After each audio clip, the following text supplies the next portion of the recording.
They said it was just a movie, but the chaos behind Poltergeist was anything but make-believe. From real skeletons floating in the pool to mysterious on-set accidents that still haunt Hollywood, this 1982 classic carries one of the darkest reputations in horror history. So grab your flashlights, check under the bed, and let's dig into 20 weird facts you never knew about Poltergeist. Number 1. The killer clown attack didn't go as planned.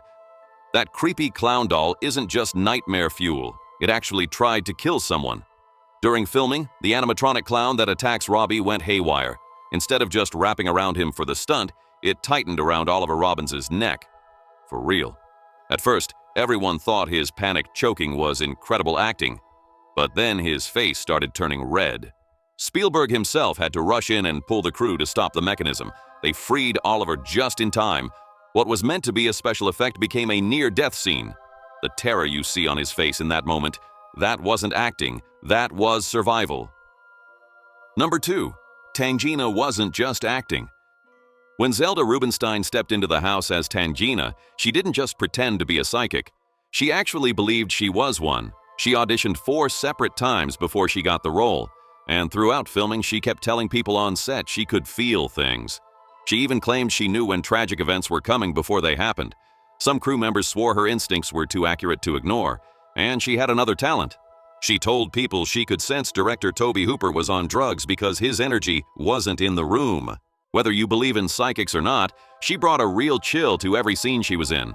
And speaking of stories with hidden forces behind the scenes, wait till you hear in Fact 11 how the entire story of Poltergeist might have been inspired by another ghost story. Number 3. The rotating room trick. There's a reason the bedroom haunting scene looks so terrifyingly real. It's because it was real. The filmmakers didn't use CGI or camera cheats. They built a full-size rotating room. Picture a giant box on a metal frame. The camera was bolted to the wall, so when the room turned, everything stayed in frame. When little Carol Ann gets dragged across the ceiling, it's actually the room spinning upside down around her. This was the same technique used in other famous horror scenes, but in Poltergeist it feels almost supernatural. You can see her body sliding, her hair dangling downward, gravity turning against her. It's practical movie magic that makes your stomach twist. Number 4. Heather O'Rourke almost didn't play Carol Ann. Before Heather O'Rourke became the face of Poltergeist, another young star nearly stole the role. Drew Barrymore walked into the audition room and absolutely charmed Steven Spielberg. She was bold, funny, full of energy, but Spielberg wanted someone who looked more angelic and mysterious, so he went with Heather. But here's how it played out. That same audition didn't go to waste. Spielberg immediately cast Drew as Gertie in E.T. In other words, if she had played Carol Ann, E.T. might have looked completely different. One little decision changed 2 massive movies. It's like Poltergeist opened one door, just to slam another shut. Number 5. The crawling steak effect. That scene where the raw steak crawls across the kitchen counter might look like some creepy supernatural moment, but behind the camera, it was just a clever trick. The crew cut a slit in the countertop and slid a pair of wires underneath. Then they stuck those wires right into a real piece of steak. An effects operator crouched below the counter and puppeteered the meat, inching it forward like a bug slithering across tile. The result is gross, uncanny, and unforgettable. They used the same low-tech trick to make the dining chair move on its own earlier in the movie. No digital magic, no fancy graphics. Just a piece of meat and some invisible hands pulling the strings. And speaking of invisible forces behind Poltergeist, in Fact 14, Spielberg himself would pull one of the most powerful strings in Hollywood history, changing how movies were rated forever. Number 6. The chair pyramid trick that fooled everyone. Blink and you'll miss one of the slickest practical tricks in the whole movie. The moment Diane walks into the kitchen, the chairs are neatly arranged around the table. She bends down for just a few seconds, and boom, a perfect chair pyramid suddenly appears. No cuts, no edits, just one take. Here's how they did it. As the camera slowly pans away, several crew members sprinted in from the sides of the set and swapped the normal chairs for a pre-stacked pyramid. Then they vanished. When the camera pans back, it looks like the chairs moved by themselves. That's not supernatural. That's speed, precision, and flawless timing. A 7-second gap was all it took to create one of the most memorable jump moments in horror. Number 7. Real skeletons, real terror. What makes the pool scene so disturbing isn't just the chaos. It's the fact that those skeletons floating in the water were real human remains. Yes, real. The crew chose actual skeletons instead of props because they were cheaper and more realistic. Jo Beth Williams, who plays Diane, didn't even know this during filming. She was already terrified because of the heavy rain, the unstable pool, and the electrical equipment around it. Spielberg tried to calm her down by jumping into the pool with her, joking that if a light fell in, they'd both fry. Years later, when Jo Beth learned the skeletons were real, that joke got a whole lot darker. Many believe this moment is what gave birth to the Poltergeist curse. Number 8. MGM's Hidden Roar. You probably didn't notice this one. At the height of the chaos in the final act, as the ghost unleashes hell on the house, there's a terrifying roar that cuts through the sound. That wasn't just any sound effect, it was the iconic roar of the MGM lion. It's the same audio used at the start of MGM films. They sneaked it into the movie to give the ghost's scream an otherworldly punch. And here's an even creepier detail. When the investigator's face starts melting in the mirror, those aren't the actor's hands peeling the skin. They belong to Steven Spielberg himself. So yes, the producer literally ripped someone's face off on camera. Subtle? Not exactly, but unforgettable. And in Fact 17, we'll rewind to a time before the lion roared, before the ghost struck, when this story wasn't about spirits at all. It was about something much more alien. Number 9. The model house that got sucked into a black hole. The movie ends with one of the most iconic shots in horror history, the Freeling house collapsing into a vortex. It looks massive, but it wasn't a real house. It was a 4-foot model. The crew spent weeks building it with incredible detail, then set it up under a giant vacuum system. Hundreds of wires connected the structure to hidden rigging points. The camera was placed directly above. When the vacuum turned on, the house imploded like it was being swallowed by a black hole. To sell the chaos, FX crewmen fired air bursts from pump-action shotguns around the model, making debris fly everywhere. The entire shot lasted just a couple of seconds. But it worked so perfectly, they nailed it in one take. No second chances. Number 10. Spielberg's ghostly hand in the director's chair. Who really directed Poltergeist? It's a question that's been debated for decades. Officially, the director is Tobe Hooper, but behind the scenes, Spielberg's fingerprints are everywhere. He originally offered Hooper the chance to direct E.T., but Hooper turned it down to make Poltergeist. Spielberg then took E.T. for himself, but stayed on this film as writer and producer.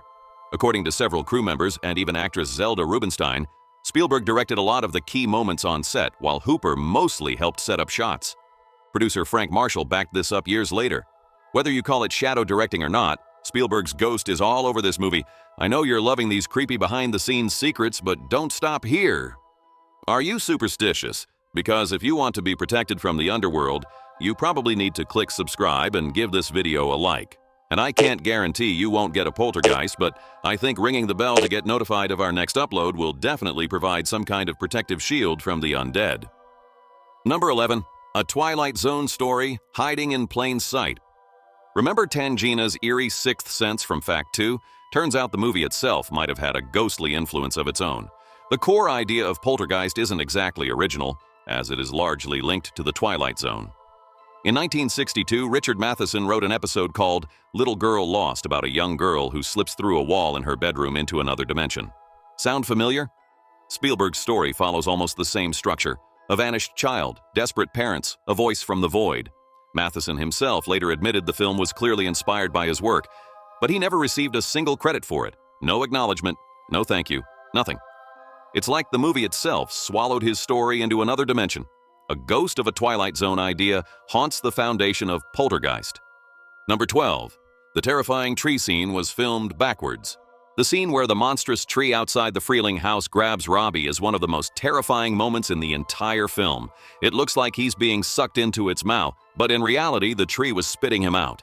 The stunt was filmed in reverse to keep Oliver Robbins safe and give the shot a smoother, creepier pull. When they flipped the footage in post-production, the branches seemed alive, like they were dragging him into some ancient, hungry nightmare. Add in the swirling wind and the boy's terrified screams, and the effect was pure horror gold.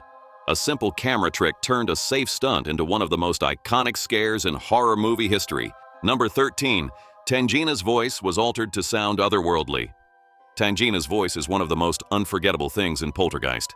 Zelda Rubinstein already had a naturally eerie and hypnotic tone, but the filmmakers wanted her to sound like a messenger between worlds. So after filming, sound designers added layers of echo, reverb, and subtle delay effects to her voice, carefully timed to make it sound like it was bouncing between dimensions. It wasn't loud or obvious, just enough to give you chills without knowing why. Combined with Zelda's calm but commanding delivery, it made every line sound like a supernatural warning. Her "This House is Clean" scene became legendary not just for her performance, but for that ghostly audio treatment. It's one of those tiny details that makes the paranormal feel real and gets under your skin before you even realize it. Number 14. Spielberg fought the R rating and changed movie history. Remember that sneaky steak puppetry from Fact 5? Well, Spielberg pulled off something even more daring this time, not on set, but in the boardroom. When the film was finished, the ratings board tried to slap it with an R rating, a death sentence for box office numbers. Spielberg wasn't having it. He fought back hard, arguing that the film wasn't graphic, just frightening. Since PG-13 didn't exist yet, it was either R or PG. Against all odds, he won. Poltergeist hit theaters with a PG rating and terrified families everywhere. The controversy over its intensity actually helped lead to the creation of the PG-13 rating 2 years later. Spielberg later admitted he learned a lesson. If he writes it, he'll direct it. He didn't want to repeat the shadow directing tension with Tobe Hooper. One ratings battle quietly reshaped Hollywood. Number 15. The Neighborhood was Spielberg's childhood. The Freeling neighborhood might feel strangely familiar, and that's because it's straight out of Spielberg's childhood. He based Cuesta Verde on Scottsdale, Arizona, where he grew up. The cul-de-sacs, identical homes, tidy lawns, and nearby school all came from real memories. He wanted the setting to feel like any quiet American suburb. The horror wasn't supposed to happen in a creepy castle or isolated forest. It was meant to strike in a place where people felt safest, their own homes. That's why Poltergeist hits so hard. It takes a peaceful slice of everyday America and drags it screaming into the supernatural. Number 16. Tangina only worked 6 days to become iconic. You'd think the psychic Tangina was a major character, but Zelda Rubinstein only worked on set for 6 days out of the entire 12-week shoot. She auditioned 4 times to get the role, then delivered one of the most memorable performances in horror history. After filming Wrapped, she didn't hear anything from production for a year and assumed the movie might never come out. Instead, her line, "This house is clean," became legendary. Those 6 days turned her into a horror icon, forever etched into pop culture. Sometimes a single week of work can make someone immortal on screen. Number 17. Evil aliens, not ghosts. Remember that hidden MGM roar from Fact 8? It became one of the film's most sinister sound tricks, but this movie almost had an entirely different kind of terror. Before this movie became the ghostly classic we know today, the story took a very different shape. Steven Spielberg originally wanted the film to feature evil aliens instead of restless spirits. Back then, the project was titled Night Skies, a sci-fi horror concept about malevolent extraterrestrials invading a family's home. Over time, Spielberg reshaped the idea, turning those aliens into something far creepier and less predictable, an invisible supernatural force that toys with its victims from another dimension. This shift not only made the film scarier, but also gave it a more intimate, domestic horror feel.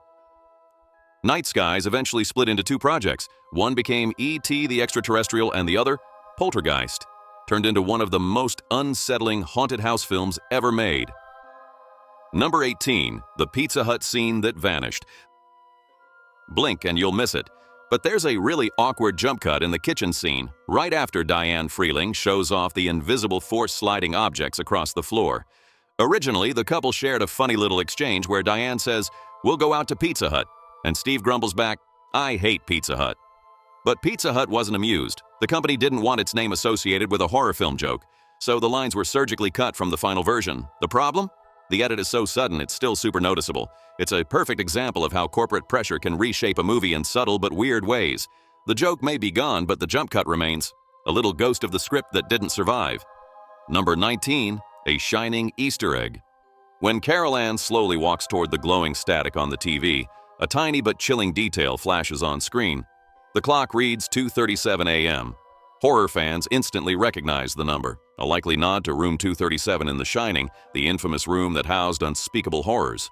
Was this intentional or just a creepy coincidence? Spielberg never confirmed, but the theory stuck. Both films deal with supernatural forces invading the safety of a family home. Both build dread slowly, using quiet moments before the chaos hits. That tiny 237 is now considered one of the most whispered about Easter eggs in horror movie history. If you rewatch the scene, you can't unsee it. Number 20. Over 15 hidden fans made the ghosts come alive. One of the sneakiest tricks behind Poltergeist wasn't high-tech CGI, it was good old-fashioned practical effects. In scenes where cabinets fly open, curtains billow, and toys zip across the floor, the production team hid over 15 industrial fans, pulleys, and fishing lines all over the set. These wind machines were carefully placed out of frame, perfectly timed to create the illusion of invisible, ghostly hands. Some crew members even hid behind walls to pull wires at the exact moment an actor reacted. This gave the hauntings a raw, chaotic energy that still feels real decades later. It's why you can feel the movement in those scenes, because it was actually happening on set. No digital tricks, just clever old-school movie magic that made the house itself seem alive. Now, I've got something extra for you, a bonus fact. But first, I need something from you. If you're not already subscribed, do that right now and I'll immediately tell you about a real lightning strike that hit the set. This movie didn't just look cursed. Weird stuff really happened.